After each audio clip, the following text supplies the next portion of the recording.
ఫిబ్రవరి 2వ తారీఖున జరిగేటువంటి హలో బీసీ చలో వరంగల్ బీసీ రాజకీయ యుద్ధ బేరీ.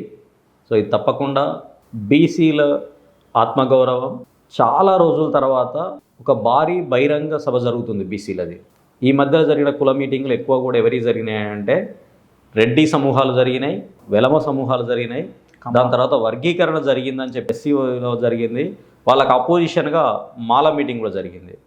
కానీ వాస్తవానికి వీళ్ళన్నిటికంటే కూడా వీళ్ళందరూ కలిపితే కూడా ఒక బీసీ అంత లేరు. కానీ బీసీ మీటింగ్ జరగలేదు, గతంలో ఏం జరగలేదు, ఈ కాలంలో జరగలేదు. సో దీన్ని కూడా అంటే అగ్రవర్ణాలు లేకపోతే ఇంకేమైనా అనొచ్చు కానీ చీల్చే ప్రయత్నాలు చేస్తూ అంటారు. అది ఎక్కడి నుండి జరుగుతుందని అంటే ఈయన ఆ పొలిటీషియన్ అని, ఆయన ఈ పొలిటీషియన్ అని, వీళ్ళకి కావాలనే దీన్ని పొలిటిలైజ్ చేసేసి పక్కదారి పట్టించే ప్రయత్నాలు చేస్తారు. సో ఏం జరిగినా ఆడ మంచి ఉంటుందా చెడు ఉంటుందా అన్న దానికంటే మేమందరం బీసీలో మేము ఏదో రోజు కలుస్తామనే ఇండికేషన్ ఇవ్వడానికి హలో బీసీ చలో వరంగల్ని ఆ ఒక్కరోజు సమయాన్ని కేటాయించి తర్వాత ఫలితం ఎవరిది అనేది పక్కకు పెట్టి ఫలితాన్ని చూడకుండా దాన్ని సక్సెస్ చేయడం అనేది ప్రతి బీసీ కూడా తన సొంతంగా భావించాలి, తన మీటింగ్గా భావించాలి. ఫిబ్రవరి 2న జరిగే మీటింగ్ని ఇది నా మీటింగ్, ఇది మా కుటుంబం మీటింగ్ అని భావించి ఆ రోజు ఆ మీటింగ్కి వచ్చి ఒక 3 గంటలు కూర్చొని ఆ రోజు జరిగే సమావేశాన్ని సక్సెస్ చేయాలి. అంటే చాలామంది కూడా టీవీలలో చూడడం, సెల్ ఫోన్లలో ఇంట్లో చూడడం ఉంటుంది.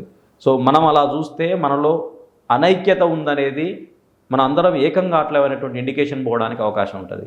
కాబట్టి మనం పనులున్నా ఏదున్నా ఏదైనా పర్లేదు, ఆడికొచ్చి టీవీలలో చూసినా పర్లేదు కానీ, ఆడికొచ్చి సెల్లులలో చూసినా పర్లేదు కానీ compulsory Warangal Hanamkonda Subedari arts college మైదానానికి మాత్రం మనం కాలు మోపాలి.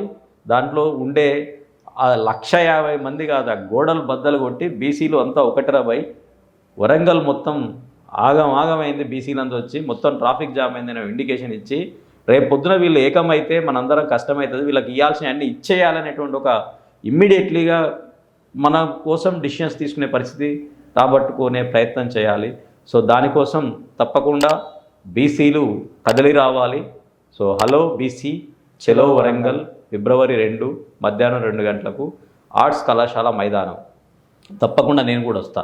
నిన్ను పిలిచిరా నన్ను పిలిచిరా అనేది ముఖ్యం కాదు, మనది మీటింగ్ కాబట్టి మనల్ని ఎవరు పిలవరు, మనకు తెలిసిందంటే మనల్ని పిలిచినట్టే లెక్క. ఆ సమాచారాన్ని వాళ్ళు చేరవేసారు ఏదో ఒక రకంగా, సోషల్ మీడియా కావచ్చు, పేపర్ కావచ్చు, ఏ రకంగానే రానియండి. సో మనం ఆ మీటింగ్కి తప్పకుండా అటెండ్ అవుదాం.